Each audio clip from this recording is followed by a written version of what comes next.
मैंने election commission cover किया, मैं अच्छी तरीके से जानता हूं कि आज के जमाने जब टेक्नोलॉजी आपके पास उपलब्ध है तो आपको 1 घंटे से ज्यादा का वक्त नहीं लगना चाहिए। 10 दिन के बाद आप 10% वोट बढ़ा देते हैं, 5% वोट बढ़ा देते हैं। ये क्यों करते हैं? सवाल खड़े होंगे कि वोट अगर 100 वोट पड़े हैं तो 100 ही काउंट होंगे ना। अब तो इनवैलिड वोट का सवाल ही नहीं है। तो 100 वोट पड़े और 105 कैसे काउंट हो गए? कि जब जितने वोट पोल हुए उतने ही काउंट होने चाहिए। इसका कोई लॉजिकल एक्सप्लेनेशन ही नहीं है। भाई 10 लोगों ने वोट डाला, काउंट तो 10 ही होगा ना, या 12 हो जाएगा? अगर 12 होता है इसका मतलब कुछ तो गड़बड़ है। इससे ज्यादा और क्या आपको चाहिए? साथ ही साथ जब हम सीसीटीवी कैमरे अगर मांग रहे हैं तो क्या गड़बड़ है उसमें? अगर कुछ गलती नहीं है तो दिवा करिए सीसीटीवी कैमरा, कितने लोग गए कितने लोग नहीं गए, आप क्यों नहीं देना चाहते? इसका मतलब यह कि कहीं ना कहीं कुछ गड़बड़ है। संस्था क्या कर रही है? इतनी बड़ी बात उठने के बाद आज संस्था स्पेशल इंटेंसिव रिव्यू बिहार में कर रही है, जिससे 5 करोड़ लोगों के वोट पर खतरा मंडरा रहा है। यह असलियत है चुनाव आयोग की। A few moments later. तो चलिए शुरू करते हैं। आपका 2 मिनट का समय शुरू होता है अब। नमस्कार दोस्तों, देखिए एक चीज हम सबको समझनी चाहिए कि अगर आप सवाल नहीं पूछते हैं तो आप तानाशाही के लिए देश को आमंत्रित करते हैं। बात तो सही है। ये जो सवाल है कि आप चुनाव आयोग की निष्पक्षता पे सवाल नहीं खड़े कर सकते, आप सुप्रीम कोर्ट की निष्पक्षता पे सवाल नहीं खड़े कर सकते, ये सवाल अपने आप में ही देश को डिक्टेटरशिप की तरफ ढकेलने की एक साजिश है, एक कोशिश है, और इसको हम सबको समझना चाहिए। जहां तक चुनाव आयोग की बात है, मुझे लगता है कि चुनाव आयोग पिछले कई सालों के बीच में एक ऐसा चुनाव आयोग है जो निष्पक्ष नहीं बल्कि सरकार का और भारतीय जनता पार्टी का एक एक्सटेंशन काउंटर बन गया। सही पकड़े हैं। और क्यों बन गया है? 2024 का जो लोकसभा का चुनाव हो, भारत के इतिहास का सबसे सांप्रदायिक चुनाव था, जिसमें जिस तरीके से मुस्लिम समाज के खिलाफ टिप्पणियां की गई, प्रधानमंत्री के स्तर पर की गई, और उस पर चुनाव आयोग बिल्कुल चुपचाप रहा, उसने कोई कार्रवाई नहीं की। यही नहीं, अभी और सुनिए। जबकि अगर कायदे का चुनाव आयोग होता तो जो लोग सांप्रदायिक आधार पर वोट मांग रहे थे 6 साल तक के लिए उनका वोटिंग राइट सीज हो सकता था। उसके अलावा चुनाव के दौरान 10 दिन के बाद आप फाइनल लिस्ट दे रहे हैं कितने प्रतिशत लोगों ने वोट डाला। मैंने इलेक्शन कमीशन कवर किया, मैं अच्छी तरीके से जानता हूं कि आज के जमाने जब टेक्नोलॉजी आपके पास उपलब्ध है तो आपको 1 घंटे से ज्यादा का वक्त नहीं लगना चाहिए। 10 दिन के बाद आप 10% वोट बढ़ा देते हैं, 5% वोट बढ़ा देते हैं। ये गड़बड़ है बाबा। ये क्यों करते हैं? सवाल खड़े होंगे। इसके अलावा महाराष्ट्र के अंदर अगर आप देखिए कि लोकसभा के चुनाव के बीच में, लोकसभा से दूसरी लोकसभा के बीच में अगर आप देखेंगे तो 32 लाख वोट बढ़ते हैं, लेकिन लोकसभा से विधानसभा के बीच में 40 लाख वोट कैसे बढ़ जाते हैं 6 महीने के अंदर? जब इस पर सवाल पूछा जाता है तो चुप रहते हैं। तू समझा? हाँ। नहीं, तू समझा नहीं। इसके अलावा जब इलेक्शन कमीशन से पूछा जाता है कि भाई आप जो वोटर्स है उसकी लिस्ट दीजिए, जो सीसीटीवी कैमरा उसका डिजिटल फुटेज दीजिए, आप मना कर देते हैं। किस बात का डर है आपको?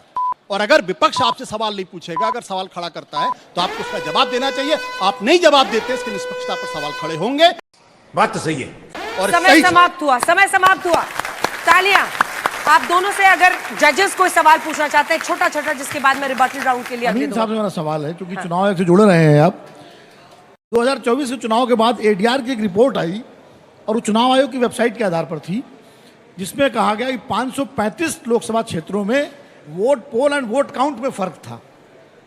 तो उसका कोई एक्सप्लेनेशन आज तक चुनाव आयोग ने नहीं दिया कि वोट अगर 100 वोट पड़े हैं तो 100 ही काउंट होंगे ना। सही पकड़े हैं। अब तो इनवैलिड वोट का सवाल ही नहीं है। तो 100 वोट पड़े और 105 कैसे काउंट हो गए? तो ये इसका क्या एक्सप्लेनेशन है?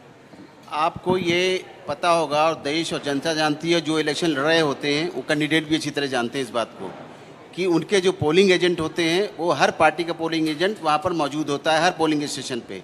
प्रिसाइडिंग अफसर सुबह से लेकर शाम तक जो भी काउंट करता है वहाँ पर फॉर्म नंबर 17 होता है, जो इमीडिएटली साइन किया जाता है, और प्रेजेंस में सारे जो हमारे काउंटिंग एजेंट होते हैं पार्टीज के वो साइन करते हैं, प्रिसाइडिंग अफसर साइन करता है, फाइनली इनको दे दिया जाता है हर एक को एक।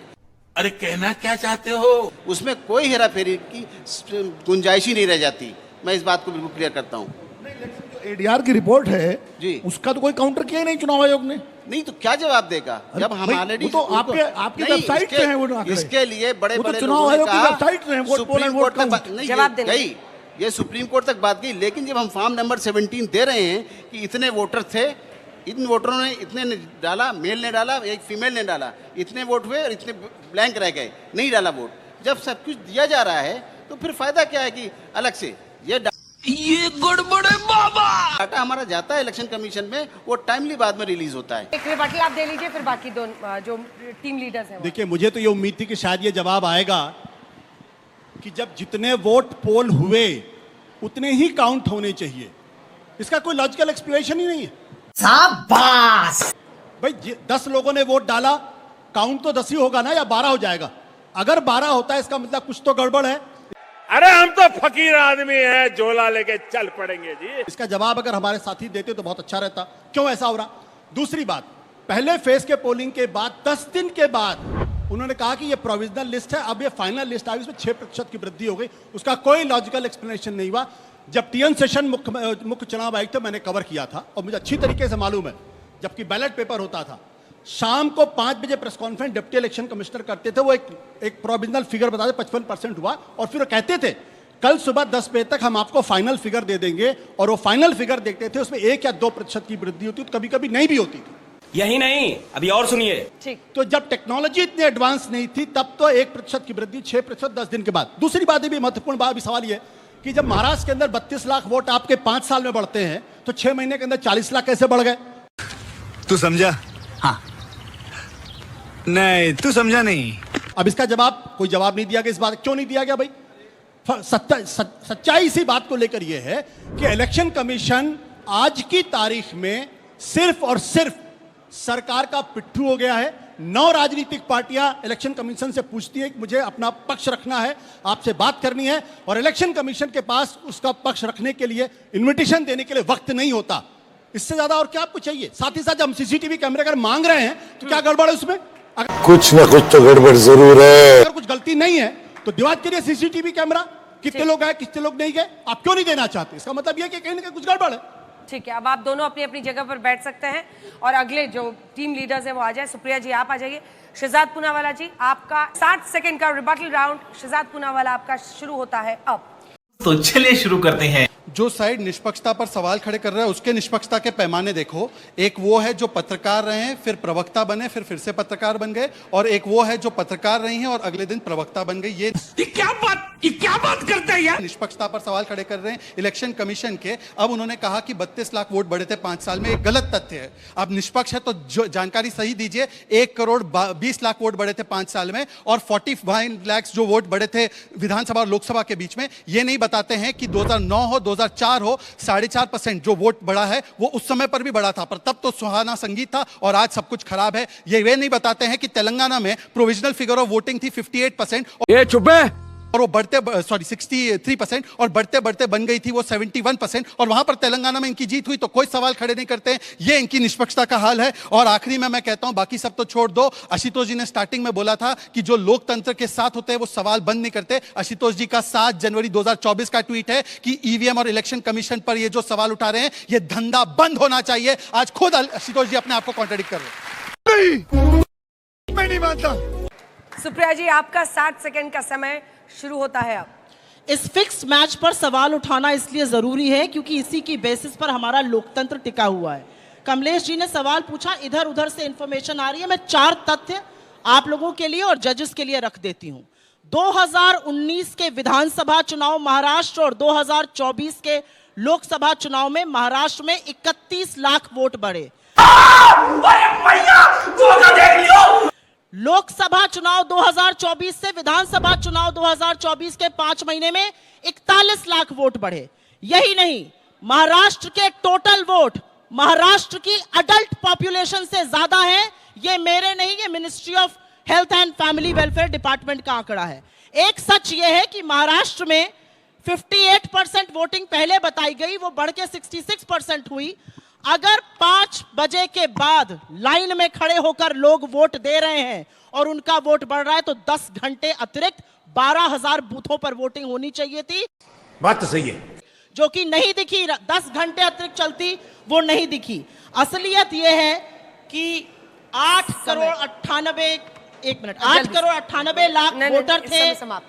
8 करोड़ 98 लाख वोटर थे 2019 में, वो बढ़कर 9 करोड़ 70 हो गए, लेकिन इसके बारे में कोई जवाब नहीं। ये चुप है। जजेस आपसे भी सवाल पूछ सकते हैं। ये सवाल बहुत दिनों से उठ रहा है हाँ। कि चुनाव आयोग निष्पक्ष नहीं है। टीएन शेषन साहब तो अंपायरिंग के बाद बैटिंग भी करने आ गए थे। तो ऐसा इतिहास रहा है। और सवाल, सुप्रिया जी ने सही कहा कि सवाल उठाना जिस दिन नाजायज हो जाएगा किसी के भी, किसी से भी, वो उस दिन लोकतंत्र नहीं बचेगा। सवाल तो उठाना ही चाहिए। पर अगर अंपायर पे लगातार शक हो और बार बार शक हो और 10-12 साल से शक हो, तो मैं तो ना खेलूं फिर। मैं ना खेलूं फिर मैं नहीं खेलूंगा। क्यों? जब समझ गए मैं। हाँ, ऐसा क्या है कि विपक्ष इकट्ठा होकर इनकार क्यों नहीं कर देता कि जब आपको भरोसा ही नहीं है। और आपने ये शब्दों में कहा है, कई बार कहा है, बार बार कहा है कि हमें अंपायर पे भरोसा नहीं है, तो फिर ऐसे मैच में पार्टिसिपेट करना, अंपायर को लेजिटिमाइज करना होता है। ये क्या बात करता है यार? इसके बाद सवाल आएंगे आपके लिए, आप चिंता मत तो कीजिए। क्यों? आपका बिल्कुल कहना सच है, फिक्स मैच है और अंपायर भी फिक्स किए गए हैं। लॉ बनाकर सीजीआई को निकाला गया है। एक बात याद रखिएगा, सीबीआई डायरेक्टर का चुनाव सीजीआई करता है, पीएम करते हैं और एलओपी करते हैं, लेकिन चीफ इलेक्शन कमिश्नर और इलेक्शन कमिश्नर्स का चुनाव सीजीआई को बाहर निकाल दिया गया। ये गड़बड़ है बाबा। बिल्कुल सही है, फिक्स मैच है, लेकिन ये लोकतंत्र है और लोकतंत्र में हमारा कर्तव्य है लोगों की बात उठाना। 38% या 35% जो भी इनका वोट शेयर है, वो इनका वोट शेयर है। 65% जनता इनके खिलाफ है, इनके मत से वो अग्री नहीं करती है, और उनकी आवाज उठाना, उनके चीजों को मैदान में उठाना, चुनाव लड़ना हमारा कर्तव्य है। शाबाश। यही नहीं, अभी और सुनिए। अगर हम संस्थाओं पर सवाल उठाएंगे तो इस विश्वास से उठाएंगे कि संस्थाएं स्वतः उसका संज्ञान लेके करेक्शन करेंगी। और संस्था क्या कर रही है? इतनी बड़ी बात उठने के बाद आज संस्था स्पेशल इंटेंसिव रिव्यू बिहार में कर रही है, जिससे 5 करोड़ लोगों के वोट पर खतरा मंडरा रहा है। यह असलियत है चुनाव आयोग की। बात तो सही है। तू समझा? हाँ। नहीं, तू समझा नहीं।